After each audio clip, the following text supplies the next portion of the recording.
Good evening, everyone. Welcome to tonight's very special Fall Migration Field Report. This is our fifth virtual program in the year, and my name is Kylie Warren. I am your host. I am joined here by two lovely people. Would you like to introduce yourselves real quick? Hi, it's Emma, one of the fellows out here. Hi, I'm Eleanor. I'm the other fellow. And I want to thank you all for joining us very much. Please introduce yourselves in the comments. Tell us where you're watching from. And as we get started, we're going to wait a few more minutes for a few people to log in. And while we do that, we're going to debut the virtual program's trailer. So I hope you enjoy this footage, and thanks again for joining us tonight.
So that is what you get to experience throughout the year if you become a member of Crane Trust and join us here on Virtual Live. Now, we do free programs like the one you're enjoying tonight.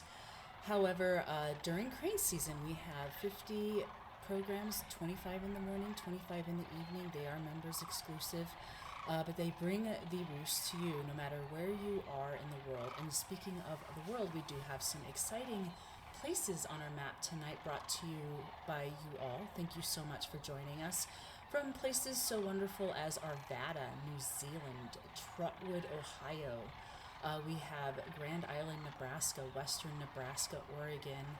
So many wonderful places. And thank you all for joining us. And thanks for supporting what we do here at the Crane Trust. Another shout out to Madison, Wisconsin. And we just are so grateful for you all. We are also very grateful to our members for joining us tonight. Without your membership, what we do here would not be possible at all. So thanks again for joining us from all over the world. I encourage you all to keep introducing yourselves in the comments. Thank you, California. We appreciate you all so much, Katha. We are looking right now at VIP blind footage from the 1st of November when the Cranes arrive. And we are introducing virtual programs. The virtual program, as you can see, is an opportunity for us to tell the holistic story of the Crane Trust. The trailer is kind of a review of all of our programs to include crane season, bison, prairie chickens, summer surveys, our summary of the year, and of course what you've joined tonight, our fall virtual program. Thank you so much for joining us.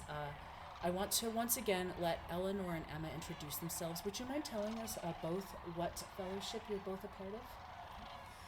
Hi again, I'm Emma. I am the Lila Wilson Biological Monitoring Fellow. Howdy, folks. It's Eleanor. I am the Sounders Conservation Fellow. And once again, I am Kylie Warren. I am your host tonight, and I want to thank both Eleanor and Emma for being here today. So back to what we're looking at on the screen. These are Sandhill Cranes that arrived around Halloween, so they came in the night of Halloween.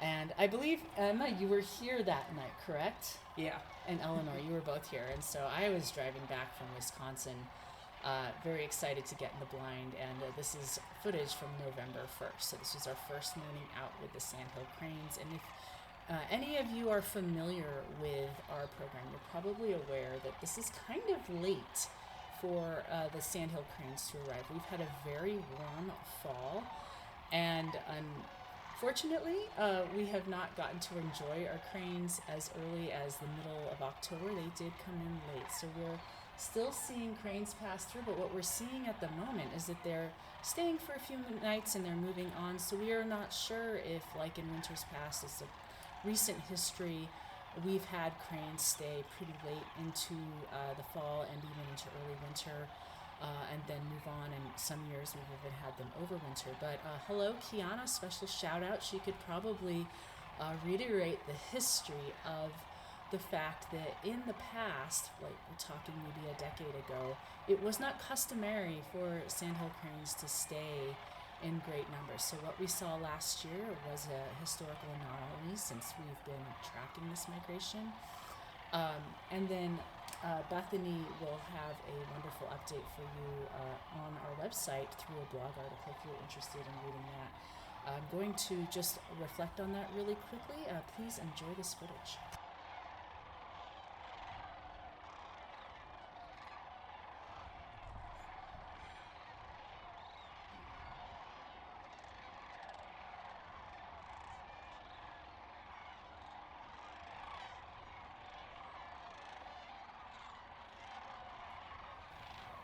So on our website, you can find this great article that Bethany wrote about how that we've done our first series of fall flights. And what we're finding is that, once again, the numbers of Sandhill Cranes compared to what we saw in the past seem to be a little bit larger, or a little bit smaller, and they are lingering a little bit, but they're not lingering in quite the numbers that we saw last year. So I invite you to take some time to go read that reflection. But while I'm here with Emma and Eleanor, I want to talk to them about what they think of what they've seen so far with the Sandhill Cranes. Do one of you want to kick it off? I guess it's been pretty cool to see all these cranes. I'm originally from Minnesota, so I am used to seeing Sandhill Cranes hang out in like maybe groups of 5. So seeing hundreds of them fly over the sky is crazy. It's really exciting to be living on the property because every single night before I go to bed, you get to hear the cranes flying in around sunset. And they're always very loud, very noisy, making themselves known. It's fun to like come in to work and just hear them calling, and then as I leave work, hear them calling again. Yeah. And yeah, you want to go ahead? I was just gonna say that it's been really cool so far seeing them. Kind of like Eleanor said, I grew up in Wisconsin, and at most we'd see maybe 3 cranes, and I, like, right before I came down for this internship, saw a group of 26, and I thought that was the craziest thing ever. Came down here, and now I'm seeing groups of hundreds, just them taking up the entire skyline, and it's just been really freaking awesome. Like, half the time I'm like, I hear one, and I start running out of whatever building I'm in, grab my binos, get some eyes on them. It's been really cool, too. I've been out in the blinds a couple nights, and some mornings, and just seeing the amount of them, seeing the different kind of behaviors. I hadn't really seen that before. It's just been really freaking awesome out here. And like Eleanor said, they had a party the night of the supermoon. They were just calling like crazy the entire night. Like, I think I remember waking up and it was like 1 a.m. and you could hear them in the bunkhouse since we live out here and everything. So it's been pretty awesome. And just to let people know, the supermoon we're referring to is last weekend. I was actually in Wyoming. I had another duty that weekend, but I was enjoying the Sandhill Cranes on the live stream and through the Blue Iris app that we operate a live stream from. So you're both very right. There were tons of cranes, and I was sad not to be on site, but I'm glad you both got to see that. Out of curiosity, though, do either of you have much experience? Now, you both are from the Great Lakes area, which is amazing. And I know that Sandhill Cranes are popular among those parts of the world. So what's it like experiencing Sandhill Cranes in your hometowns, and how does it differ from what we experience here? I think the behaviors, like Emma said, are pretty different. And where they hang out, their habitat is pretty different. Here, obviously, they're always on the river. They're in wet meadows. They're in wetland areas foraging for food. Back home, I only really saw them in cornfields or like upland prairies. And I also think, like, again, the number, when I saw Sandhill Cranes, you'd see, like, I think I saw 5, and it was a huge group. You usually see 3, and it's 2 adults and a chick. Or a colt, excuse me. And I think not seeing the babies was something that I missed this year. Back home, you'd get to see like the little colts when they first come out, and they're all misshapen, and their legs are too long for their body, and they don't look like they can walk right, but they're really cute and funny. That's really sweet. I want to just quickly comment that we do have colts or young cranes in this footage. If you see cranes with lots of copper feathers, no red head, chances are you're looking at a colt. Emma, would you like to add to that? Yeah, pretty similar experience to Eleanor.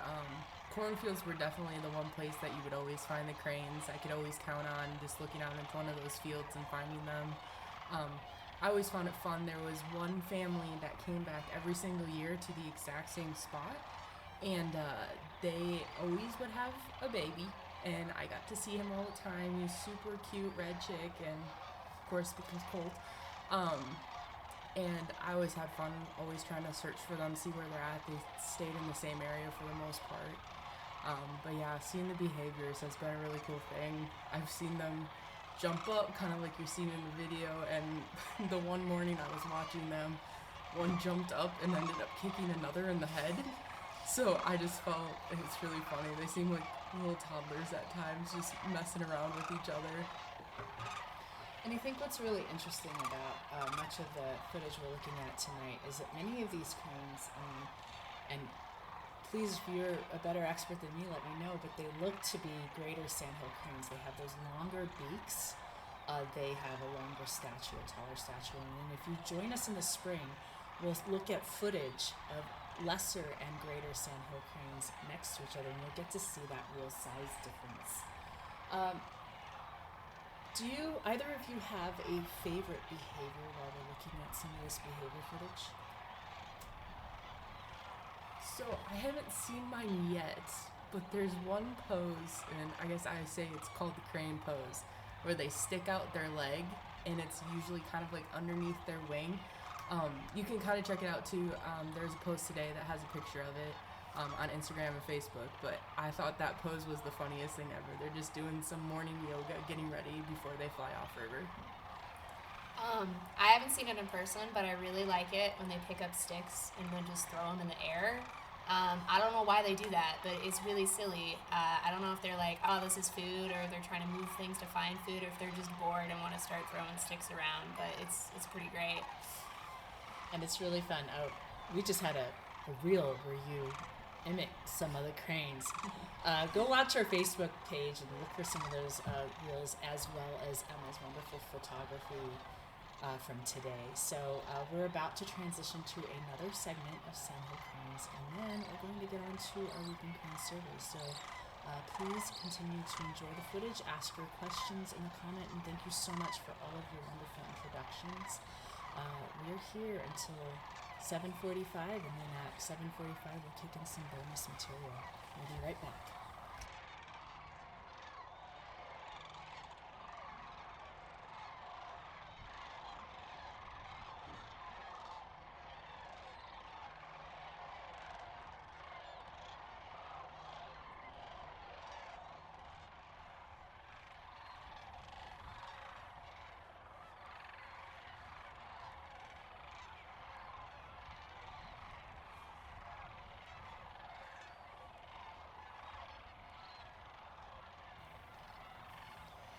And so now we're looking at footage from November 6th.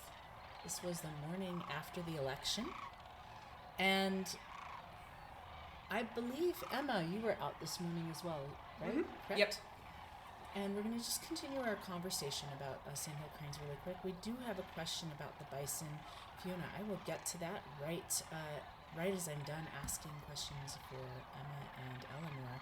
By the way, if you have questions for our fellows as well about their survey experience or their experience seeing cranes on the Platte for the first time, please feel free to drop those in the comments as well.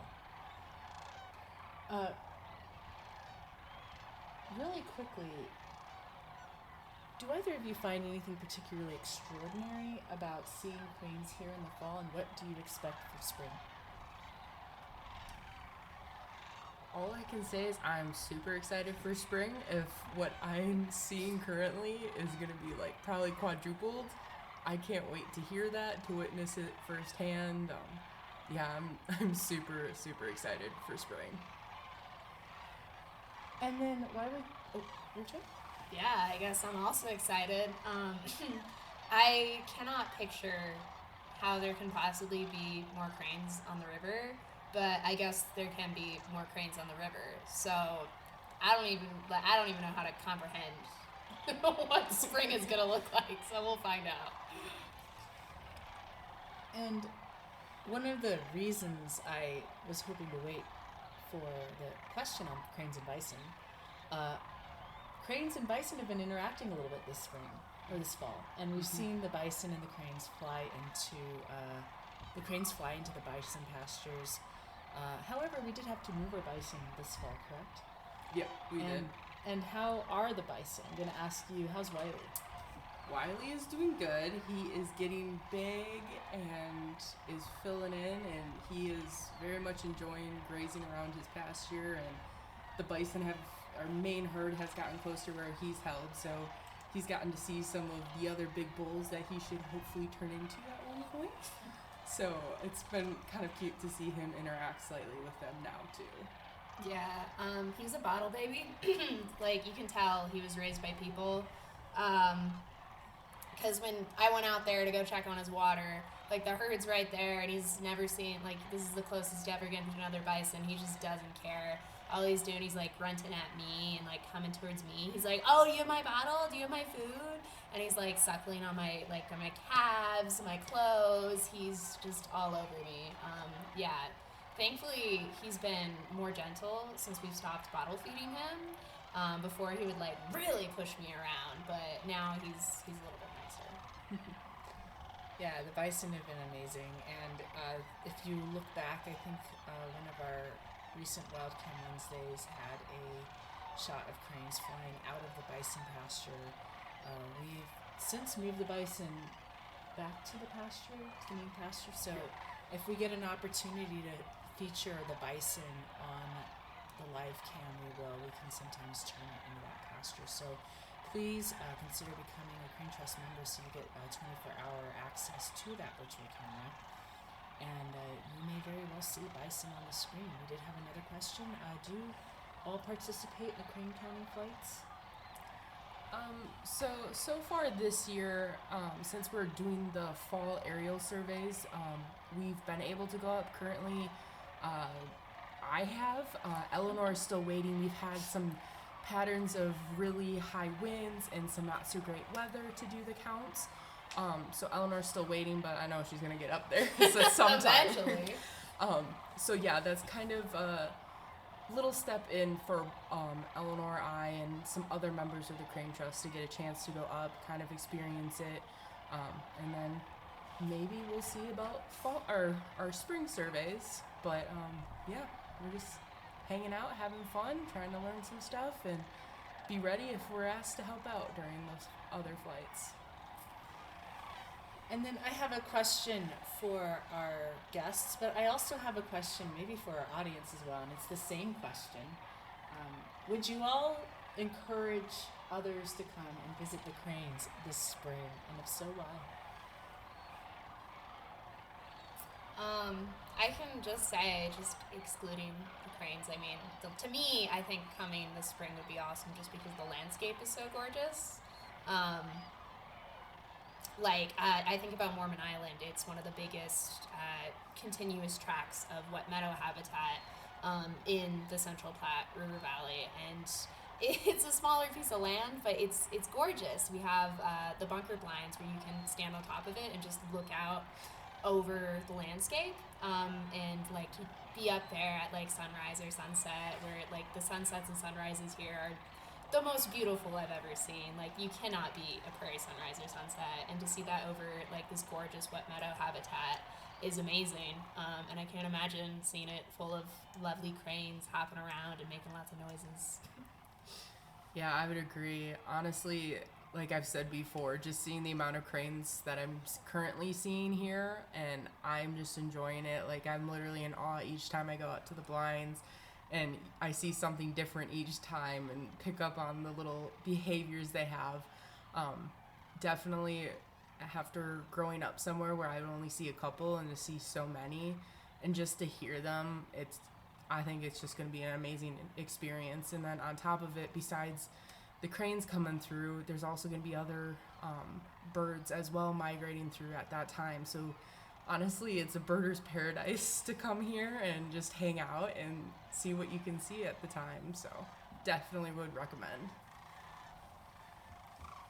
And thank you so much for both of those perspectives, and to everyone here who is commenting and saying things like definitely check out the migration. We do have a question from Carolyn Moore. Why are there fewer cranes during the fall migration? That's a really good question. Interestingly, we did have more last year, so if you were all viewing from last year, you would have seen an unusually high number of cranes, and we did speculate on why that was. Normally, we get smaller groups in the fall because the cranes are moving through very quickly to get down south to their wintering grounds before the bad weather hits. And so this is a wonderful stopping point for them, but it's a stopping point for a brief period of time unless conditions merit them to stay longer. And this winter, what we're seeing is kind of what we've seen in a historic record, is that they're stopping for a few nights in smaller groups of 100 to 200, and then they're moving on. I think we have a rather large group out at Mormon Island at the moment. We don't know the numbers on that just yet, but hopefully that group will linger a little bit. I'm going to try and go out and catch that group. I heard about it today, so we'll see what that group does. But normally there are smaller groups in the fall. They've stopped for a few nights, rest up, and then move on, usually to Texas, New Mexico, and even as far south as parts of Mexico. Thank you for that question. We're going to take a very quick break, and we will be right back.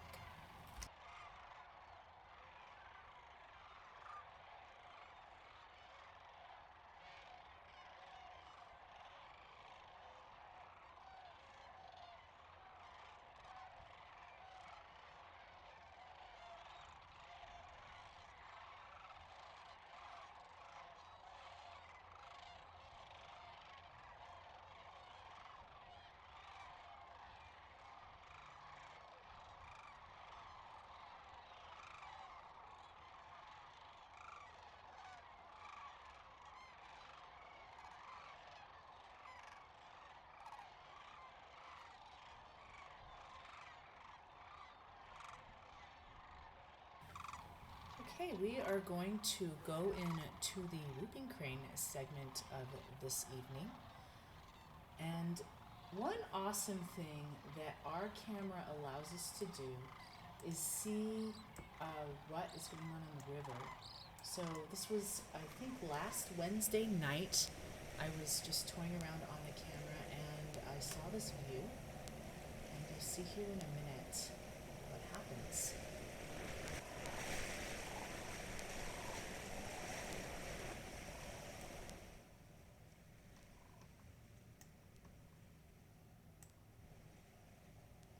So these birds came in. I wasn't really sure if they were sandhills or whooping cranes. However, I was suspicious because there were only two of them. And usually sandhills come in larger groups than two.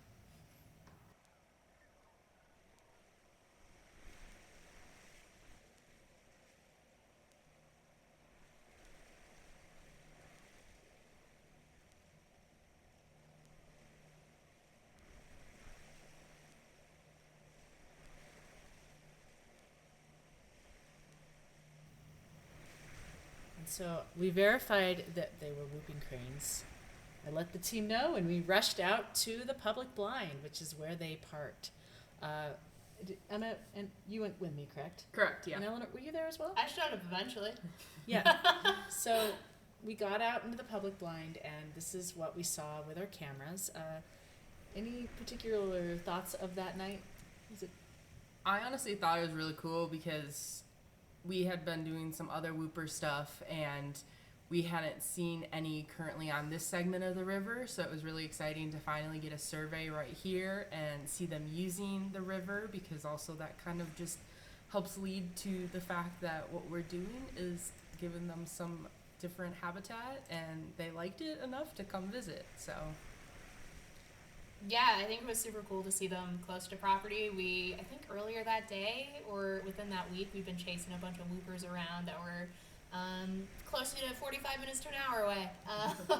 And that's a lot harder to get to than the ones that are literally right outside. But I was like, dang, why can't you do this during the workday, my guy? Why you gotta hit us up when I'm like trying to make dinner? Like, okay, I mean, I guess I'll go look at you and survey because we need that data. And, you know, it's an endangered species, so that's pretty cool. But we really wish they would work a 9 to 5 sometimes, you know? What's the furthest you've driven for a crane survey? an hour, I think, just over an hour, somewhere around there. And then, of course, the Sandhills came and joined these birds later that evening. This is part one of a two-part segment. If you want to see what happens the next morning, you're going to have to stay with us because we're going to launch into the particulars of the survey that we did on November 6th. And that survey was actually right after the footage of the blind we just showed of the Sandhill Cranes. So I'm going to show you what it looks like to go out on a whooping crane survey. We usually start in a vehicle, drive the vehicle out to a spot where there are sitting in a cornfield. In this particular case, the whooping cranes were reported in the cornfield. And then we've got Eleanor and Emma doing surveys on the whooping cranes. But we have to be really careful when we approach the whooping cranes because we can't get too close. Not only do we not want to spook them and cause them injury if there were to be an accident, but it's also a law to keep your distance from any endangered species. And this is Eleanor with her binoculars looking at whooping cranes.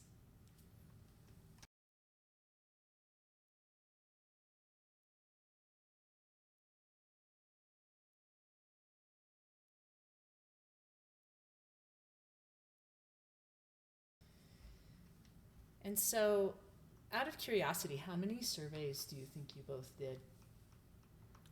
Complete surveys? And that's a good thing to talk about because that's the challenge, right? So we can't control the birds.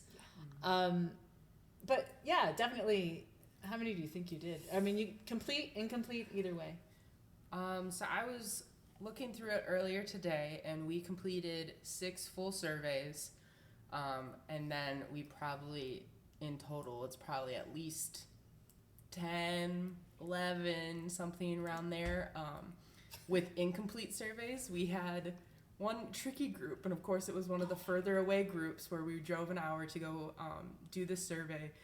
They, as soon as we're getting for the most part into the survey, which is a minimum of 30 minutes to complete, we get halfway through and then they'd fly and then they'd conceal themselves enough where we could no longer complete the survey. So then we had to reposition while still keeping our distance, so we don't make them too alert and don't harass them or disturb them.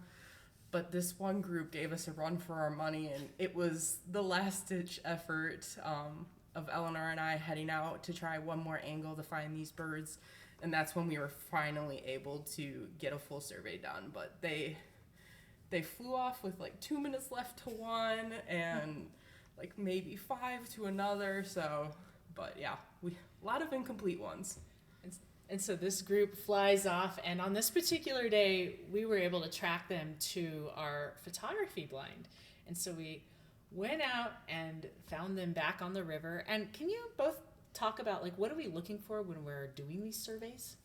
Yeah, so it's a behavioral survey. Basically, every single minute, we record what behavior we're doing, and we basically divide it into social interactions between, we call it conspecifics, so other whooping cranes, interspecifics, other species like a sandhill crane, or if they're fighting a frog, or not fighting a frog, they'd be eating a frog, fighting, I don't know, a red-winged blackbird or something for some reason. We record if they're foraging, loafing, which basically means they're jay chilling, they're not doing anything. Alert defensive, looking for predators. Walking or flying. So those are all the behaviors we record, and we record what they do every single minute, which is why these surveys can be tough to complete, because they can fly away and then we lose sight of them for 2 minutes and suddenly we don't have a complete survey. We need 30 continuous minutes of whooping crane behavior. And somebody asked a really important question. What is the bird? I'm assuming they mean the copper-looking crane. That is actually a whooping crane colt. And yes, Dadgammit had it right. These are younger whooping cranes. Their white feathers have not grown in. They're more conspicuous as whooping cranes because with sandhill cranes, those white feathers would be gray feathers, and it's a little bit harder to detail. A lot of sandhill cranes that they're with are going to have some of that copper staining. If you're unaware, sandhill cranes stain themselves when they're breeding. So sometimes the colts are blended in a little bit more with the whooping cranes. They're very conspicuous. So yes, we're looking at a whooping crane colt. Emma, what's your experience doing surveys? Any challenges? Yeah, biggest challenge is making sure that you're maintaining that distance because we don't want to disturb them. But then also making sure you're close enough so that you're able to distinguish each different behavior that you might be seeing. Because I had it one time too where on the weekend I ended up going out because there was whooping cranes reported nearby, and I went to just go see if I could find them. I did, but with private land being in the way, and then also it was opening day of hunting season, so I definitely didn't want to disrupt anybody that way. I couldn't get close to them, but then I found them and I was about 1.5 miles away, and at that distance I couldn't do nothing. So it was me getting eyes on them and then just saying they were there, and hopefully they stuck around. And what about you, Eleanor? Any other particular challenges other than the flying off when you're trying to finish the survey? Yeah, I think I remember our one survey where they like to fly. When they fly close to you, I think that's the most scary part, because one time they completely switched sides of what truck we were on. And so suddenly, Emma, who started the survey, I'm supposed to be watching the cranes now, and I can't see them because the truck window is in the way. And yeah, they're sometimes hard to work with. They don't follow instructions very well. They don't follow instructions. Well, as I like to say, we don't work the cranes work us. So on that note, we're going to take a quick break. I'm going to come back with a few more questions. If you all have questions for our audience or for our guests tonight, please drop them in the comments.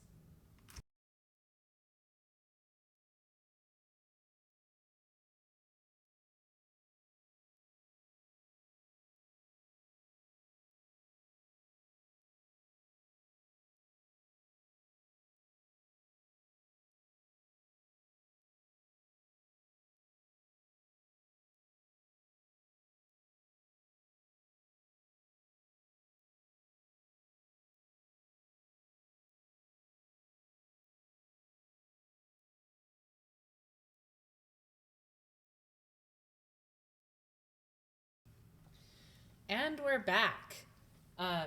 Yeah, sorry for that shake. Now, one of the things we have to deal with in the field, particularly this time of year, is the wind and the environmental factors. So that can be a challenge. But I did have a few more questions for our guests tonight. What was your favorite thing about doing these whooping crane surveys? I think for me, it's just the chance to be able to watch whooping cranes for so long. I think one time we were doing a survey and this guy came up to us, and I remember I was like freaking out because I'm trying to record while Emma's telling me the behavior every single minute, but I'm also trying to be polite, like explain what's going on to this guy. And he was telling us, he's like, I'm 75 years old and I've only ever seen whooping cranes. This is the second time I've seen whooping cranes ever. And that really gave me some time to reflect and be like, dang, okay, like I'm 23 years old and I've seen whooping cranes at least like 10 times now, and that's an incredible experience that I feel so grateful to have a chance to just like watch these really rare majestic birds, and just like I get paid to watch them for hours. Like we literally chased one pair around for 2 hours, and that's just really awesome. How about you, Emma? Yeah, I'd say the same thing. For me, it was just really exciting to get that first whooping crane report and be like, hey, we need to hop in. And it was just like a rush of excitement. Everybody's grabbing what they need. Everybody piled into our truck and we were like off. Even though we had a little bit of a drive, I just remember I was all like jittery and excited because I had never seen a wild pair or even just a wild whooping crane in general. And like Eleanor said, now we've seen how many. Like there's been a lot that we've been able to see, and been very grateful about that. And also I think one of the craziest things is just how white their feathers are. Like nothing I think can do it justice until you see it firsthand. But I remember I'm like, okay, they're gonna be so hard to find, and you look and you're like, oh, there's a bright white blob, that's them, okay. But yeah, you can't mistake them. And I let it linger on that data sheet for a minute so we could see the different behaviors.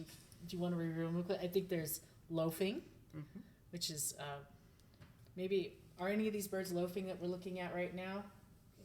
Yeah, I'd say there's one adult loafing and 2 foraging. Yep. So there you go. We've got foraging as a behavior, loafing, walking, preening. Yes. That's when they're picking their feathers. We have interactions, right? There's interspecies and intraspecies. So inter is when they're interacting with each other, like if they're getting sassy with each other, right? And intra is when they're interacting with another species, which we did see a deer in the shot earlier, but they didn't seem to give it any mind. So sometimes the bald eagles get them a little riled up, right? Yeah. Have you seen that this fall with any bald eagles? I have seen it with sandhills, but currently not as much with the whooping cranes, or not to a point where we could definitively say that the whooping cranes like were alerted to their presence per se. But there was one time when I was out in the blind in the morning watching the sandhills that this bald eagle just came in, and all of a sudden this big chunk of probably like 100 sandhills just got up and flew straight over the blind and then circled back. So that's probably the only interaction that I've seen where specifically the bald eagle like impacted them. And we are going to keep talking about this, but we're launching into part 2 of those whooping cranes that showed up with this footage. So bear with us for just a minute.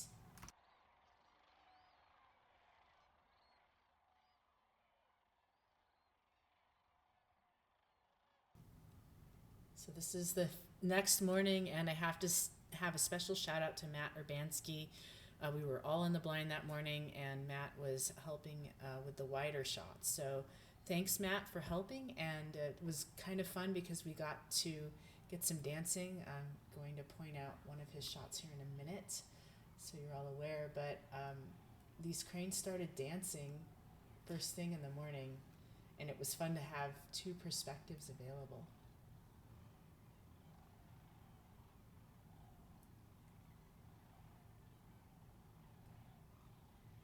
So that's Matt's perspective. So thank you, Matt Urbanski, for lending us your talents for this virtual program.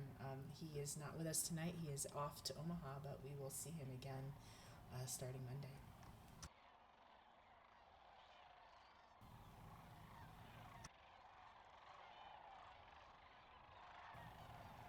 So, why do you think these surveys are so important? I would say they're important because, especially with the whooping cranes in general, they're endangered, and any kind of information that we can get on an endangered species, because the other part, besides collecting the behaviors, we're also collecting habitat stuff. So we'll get the temp, we'll get the wind speed, we'll get anything and everything, like distance to a woodland edge or even to power lines. So we're really trying to figure out where these cranes are going when they are stopping over here and what resources they're using, because all of that can help then further give us some information on how to actually put that into different conservation efforts and overall give it to anybody and everybody who is trying to help out. Because Crane Trust is definitely trying to do it, but Crane Trust alone is not the only person that is going to be able to help these species.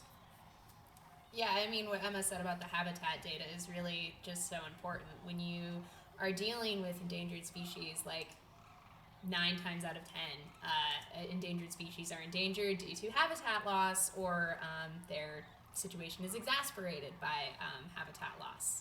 So figuring out how do they select a habitat, how can we build habitats that they use in conservation, there's a huge problem of where you build it and the cranes don't come. So studying why aren't the cranes coming is really good to help us build better spaces for them. And have these surveys left either of you with lasting impressions?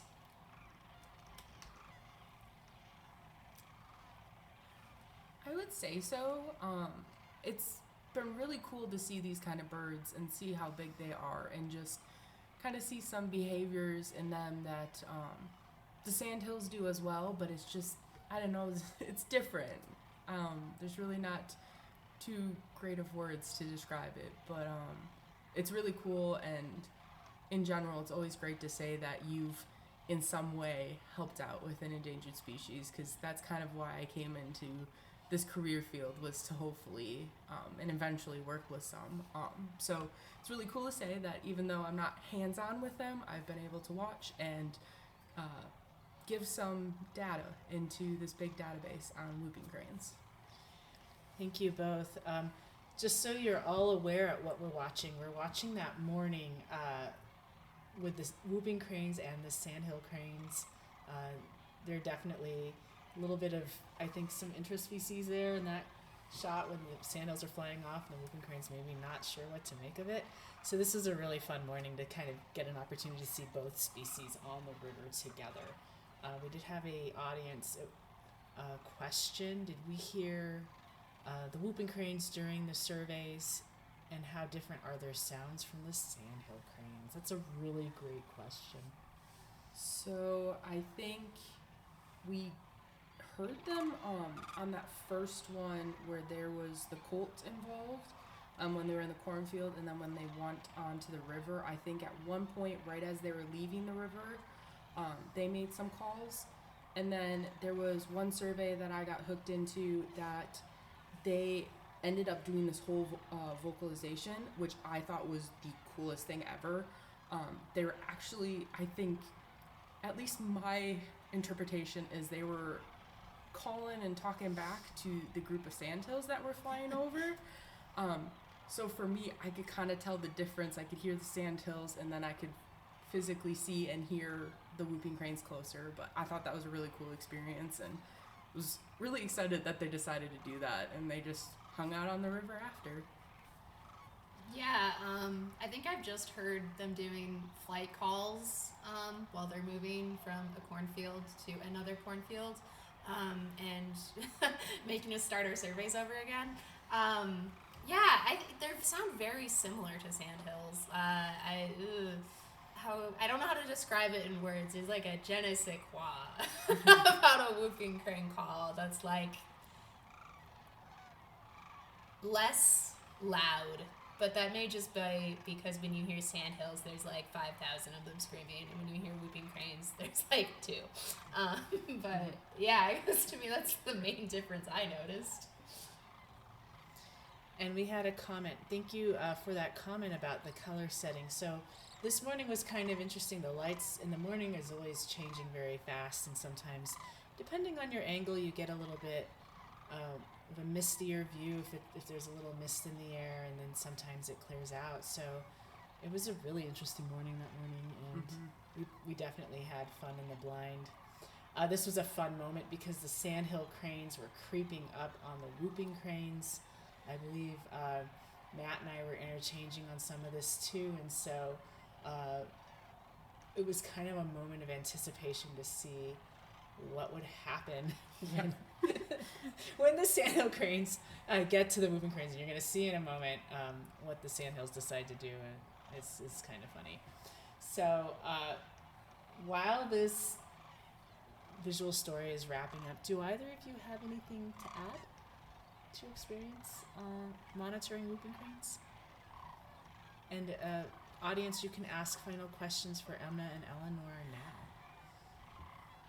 I think one thing I want to add, because it just adds to the experience, on the very first Whooping Crane survey that we went to go do, it was one where we had to drive a little bit again, and we had everybody in the truck. So it was Bethany, our wildlife biologist, Abe, our director of conservation and research, and then Eleanor and I all packed into a truck, and we're trying to find these cranes, and we're looking on both sides of the truck. Eleanor and I literally have our binos up to our faces, just looking out in these cornfields, and Eleanor goes, "There's something white in that field," and the irony of that is there was white cows that were in the cornfields eating, and the best thing was that I looked, I'm like, no, she's right, there's something, and that's when I realized how startlingly white they are.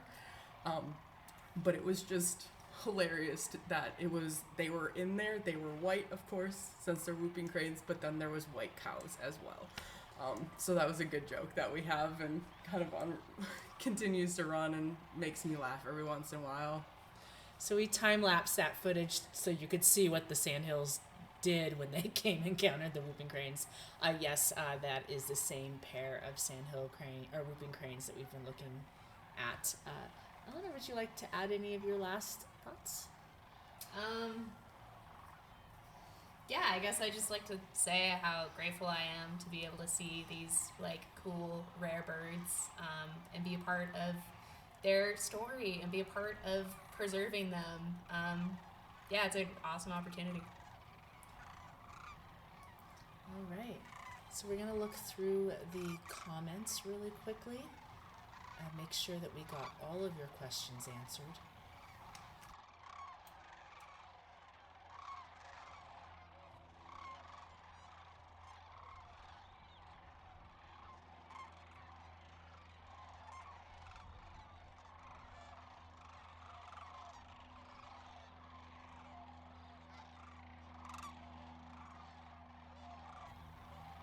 So I want to encourage you all to stick around. We're going to wrap this part of the program up here momentarily, but we have some close-up Whooping Crane footage from a trip out to ICF that we want to share. But I want to thank Eleanor and Emma for their gracious time tonight and for participating in all of the Whooping Crane surveys and keeping their patience while I'm sticking around with my camera. So thank you both to both of you. Any final words for our audience? Thank you all for joining, and for those who come to the Crane Trust and help out, we really appreciate everything you guys do, because that helps us continue to do this work and work with all the amazing species that are around here. Yeah, thanks for joining us. And thanks to our audience for joining us tonight. As a reminder, we will be showing some bonus material at the end of this. But I want to thank you all for participating and for listening to us tonight. Thank you for your Crane Trust membership. You are why we can continue to protect and maintain the integrity of this ecosystem that is enjoyed by so many wonderful species, to include bison. I always save the subjects for last. Our subjects tonight were sandhills and Whooping Cranes. Do you have any favorite species that you've seen around here that Crane Trust is currently protecting as a result of our work with the cranes? I mean, There are so many, but I'm gonna just shout out one of my faves, the 13 line ground squirrel. As a University of Minnesota alum, I love those guys. That's Goldie Gopher right there. So Scotty Mom for the boat, go Gophers. Honestly, like Eleanor said, too many to count. Honestly, love all of them, and I guess some of the ones I had the most fun with so far are the little small mammals that we caught. They just seem to have a ton of character, and they're just so adorable to work with. Even when they're in the seed barn. Correct. Yeah. And of course, our wonderful Sandhill Cranes and Whooping Cranes. Thank you, ladies, for joining us tonight. Thank you, audience. We will be right back with some bonus material. But I want to wish Eleanor and Emma a wonderful evening. Thank you, Kylie.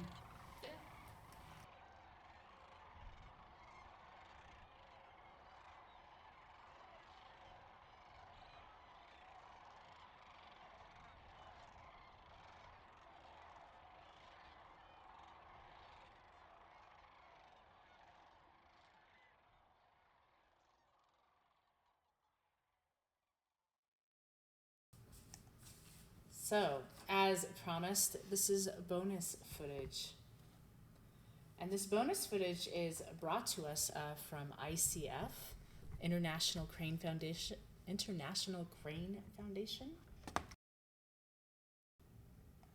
This is a rough cut of a project about cranes of the world that I will be working on, but I wanted to share this footage because this gives you some close-ups to whooping cranes. What we're seeing at the moment is a closer view. We did see prior to this footage that was fairly distant to the cranes, but these cranes are not in situ, that is not in the wild. These cranes are actually part of the Cranes of the World exhibition at ICF.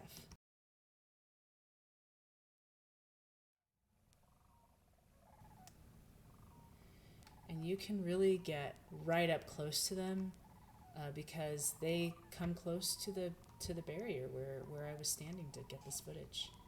You can see the real details of their eyes and that mask along their face.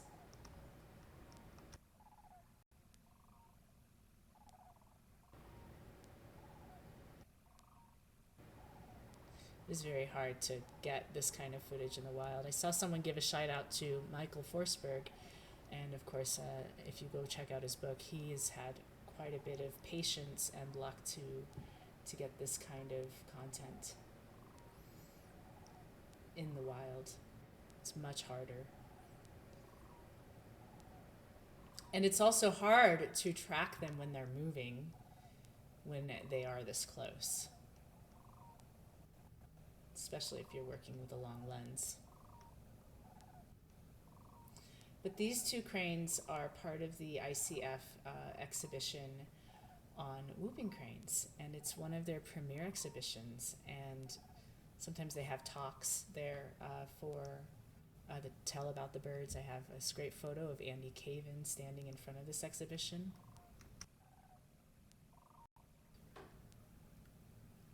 And it was a lot harder to get closer to whooping cranes this year just because of our season. So I wanted to share this footage with you.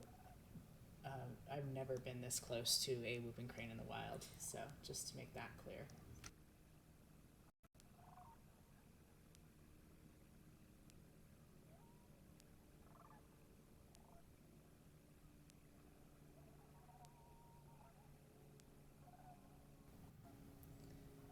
And I want to encourage you all to consider visiting ICF if you're missing your cranes when you can't come to Crane Trust during the spring migration.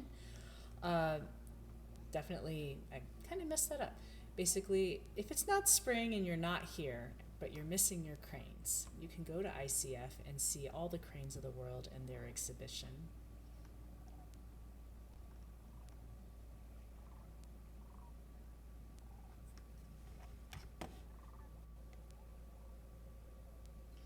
And then I do have one more clip to share with you tonight. If you want to stick around, it is from last year's virtual program of Whooping Cranes, a larger group that showed up near Crane Trust. and it was a family, I think, of 6. So we'll look at that really quickly once this footage concludes.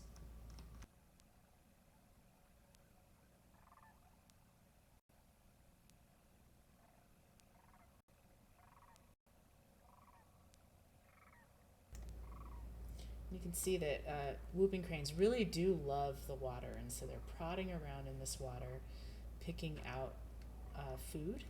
If you can think of them in their natural habitat, they're going to be in estuaries down in Texas. About now, they're showing up there. And they love the blue crabs. At ICF, sometimes they eat frogs, they'll eat worms, they'll eat other kind of proteiny goodness, as well as we saw earlier, the grass. So these whooping cranes have a little natural habitat to live at, and they go ahead and take advantage of it just as they would in the wild. But I wanted to make sure you could see those eyes and just how stately they are. And in some ways, I think they just seem very fierce when you get right up close to their eyes like that.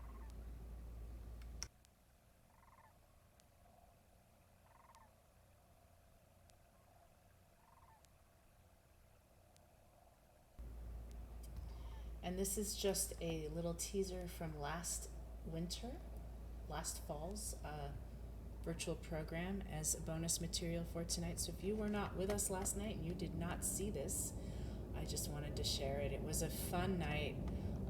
Very rarely do we get the opportunity to see more than 2 or 3 whooping cranes. This was a group of 5. I think there might be another one that shows up later. I can't remember. But we had to go out and spend the night to get this footage because it was on private property, a friend of Crane Trust, and they granted us permission to go out and document these birds, not only to do a survey, but also to capture some video of them. And so this is the afternoon we showed up. We were at quite a distance. I was shooting with a long lens, and then you'll see the overnight process and just how many Sandhill cranes were on our roost that night as well. So I hope you enjoy this bonus footage.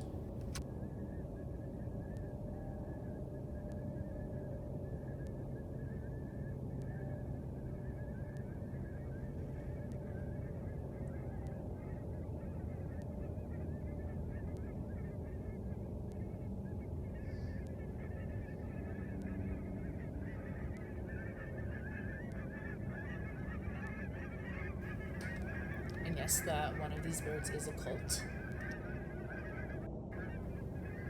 That's COLT. Many people, that's Dave and the camera on the tripod.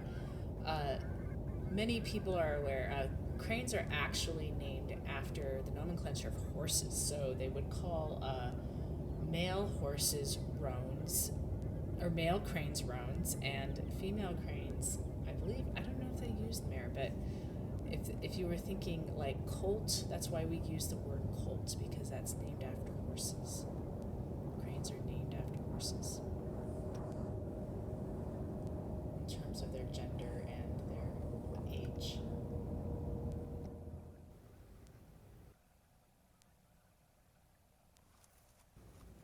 So this is going into the blind to spend the night so we can document the cranes the next morning.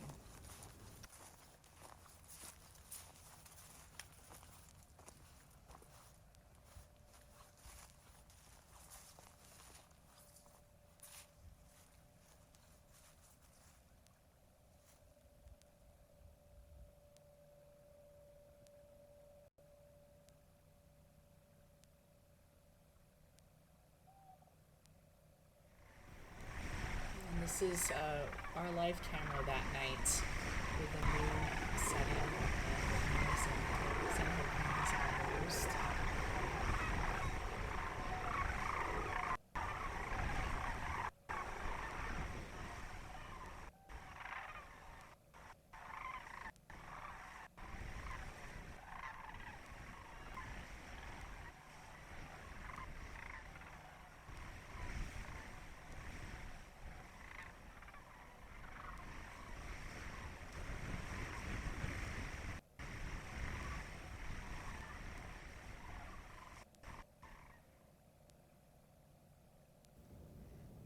this is the next morning. I count 6 cranes, so I was not mistaken. I was a little worried at first when I said 6, and there were only 5. But there are 6 cranes here, and it was really quite early that we were seeing them, and you'll see what goes on. And I want to remind you while we're watching this footage that we will have a Giving Tuesday, that's Tuesday, December 3rd, a mini virtual. And I want to invite you all to that. I want to thank you all for sticking around as well for this bonus session. And those are Sandhill Cranes with the whooping cranes. There were just a few Sandhills with this bunch. Sometimes that happens. You'll get 3 or 4 Sandhills hanging out with whooping cranes. I've seen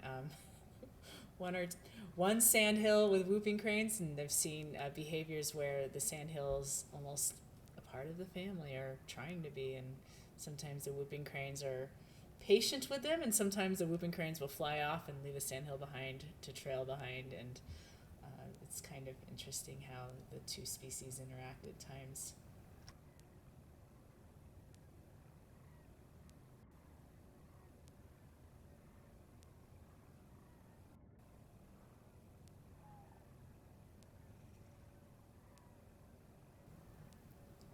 And Sandy B says thank you. Thank you for the kind words. So it is fun to share. If we have content that might deserve another looking at, it's fun to kind of share it again, especially if there are a lot of people still online. And I want to thank you all for sticking around. This is probably one of my favorite things, as many people probably know, is I love spending the night with the cranes and getting opportunities to not only see them really early in the morning, but kind of keep tabs on what's going on with them at night. So that is something that I've brought to virtual. So if you join us next spring, we will do Cranes After Dark viewings. I will like to do them when there are whooping cranes on the roost, so please join us for virtual next spring. As I like to say, it is cheaper than a Disney Plus membership, and you're supporting a wonderful cause here at Crane Trust.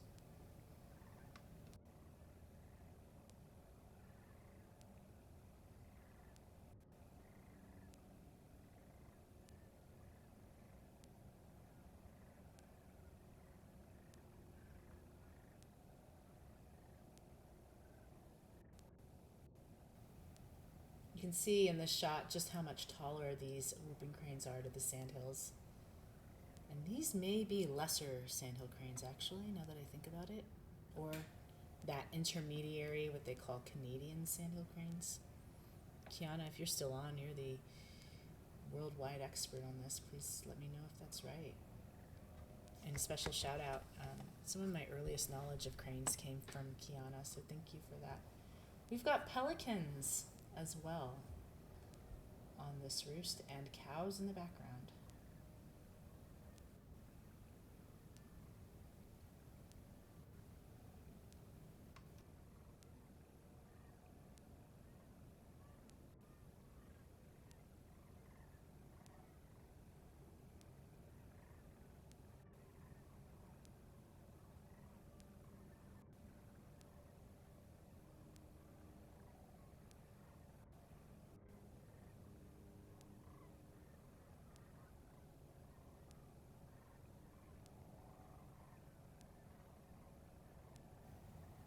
Got about 2 minutes of this footage left, so if you did you have any final questions or remarks, feel free to drop them in.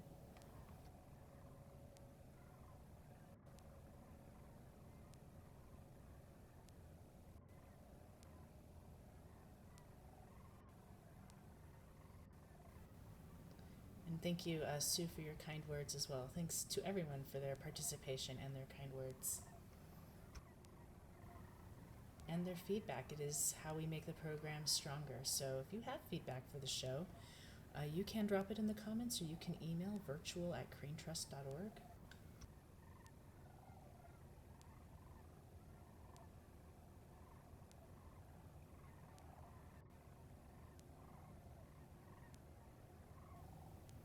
And And a shout out to those of you who are in the area. We do have our open house this Saturday.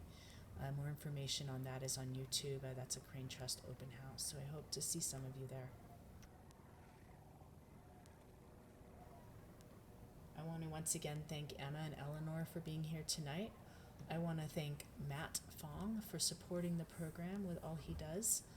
And everybody here at Crane Trust is supporting virtual in some way, shape, or form. So I'm very appreciative to that. I want to thank Matt Urbanski for the footage, the complimentary footage for that last Whooping Crane survey that we talked about. And of course, all of you who are watching tonight, all of the educators and conservation storytellers out there, and scientists who are doing important research on cranes and other wonderful species here on the plains. Thank you, Christy, for all you do. You do a lot, too, to support the program.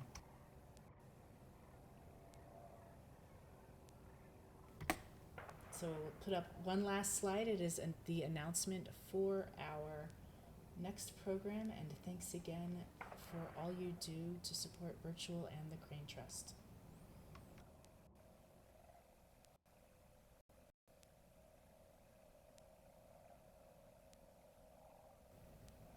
So please join us on the 3rd of December at 7 p.m. for a short session for Giving Tuesday. And I want to thank you all for being here tonight. We will put it back on the ambient evening tonight.